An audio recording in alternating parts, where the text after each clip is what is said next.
welcome to the channel. In today's video, we're finishing up the overhead cabinets that are going in this Ford Transit, and I've got all my pieces cut from last week's video. They are polyurethane and painted. The braces are all polyurethane. I'm gonna put these braces in between these cabinets, and I'll record that as I'm doing it, and we'll show you how we hang these cabinets up.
It's always hard to determine, should you screw it up against the ceiling first, or right. It's so much easier to do this without that bottom on.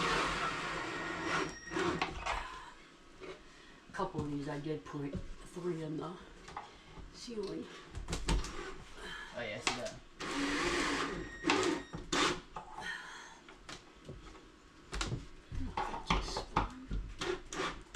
Yeah, I may have to.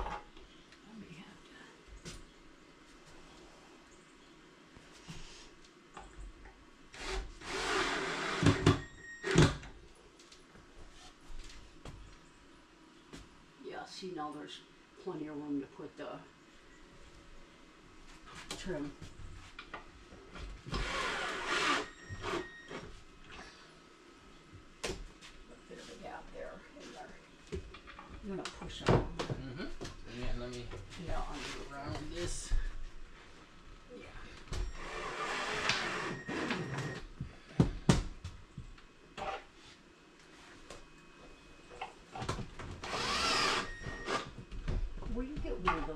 speed squares.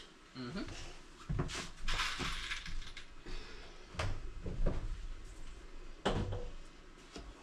So before we screw it to the wall, I want to make sure that these are plumb. So we're going to get a speed square, we'll put it here, and we'll make sure that that's nice and square before we anchor it the rest of the way.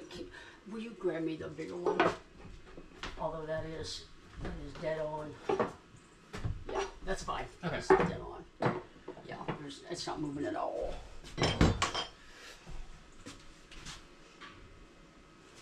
You know that 36-inch bottom? I want to see. This is just going to hit birch. Oh, this one's going to hit stud.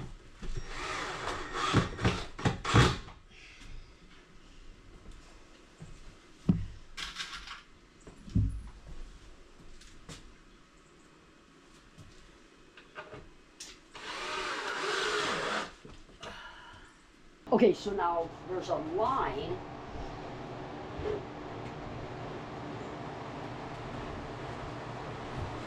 There it is. Okay. It goes right there. Look at how far that comes out. Right. Wow. But look at the tape. That's like perfect. Right.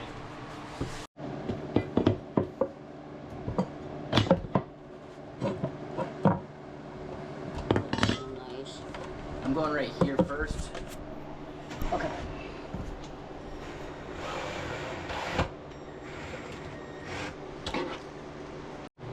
All right, you guys can see I got the panels up, the supports in, and then super easy, just Craig it in place, and that's how you build a cabinet. All right, guys, Daphne the Blind Dog is here from Canada, and I want to show you a problem that I found in her van. She came down for some water issues, so I had to take her water pump out, her water heater out. I'm replacing both of them with brand new components. And when I took the water heater off, this is what I found. I'm going to show you guys, and I'm going to show you guys why you should never do this. All right, guys, so what we've got is we've got these braces for her water heater. And what they did was they pulled a wire out of the wall, passing it through right behind this metal bracket. So let me tell you, you can see this is already flattened right here. When you have anything metal and a wire, if any friction causes this to move around while you're driving, it could expose the wires. And if it exposes enough of the wires, that's going to cause a short circuit. And because it's behind a water heater, it's not going to be seen. It's going to be a very hard detection. You never want to crimp wire behind metal this tight. You can see, it's enough to move and create friction, but it's not enough to keep it from not moving at all. So that is a hazard, and we're going to fix that.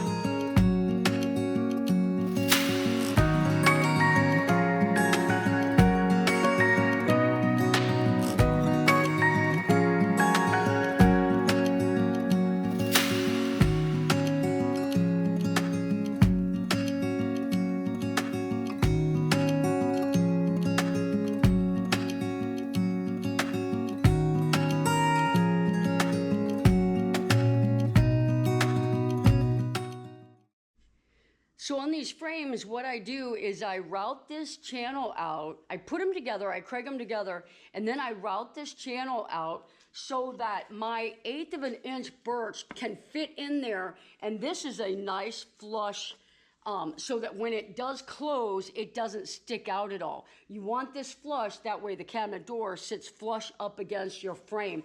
So each one of these frames will go on the door here. Let's keep getting scratched up. And they will lift up and they will be on struts. So that's going to be pretty cool.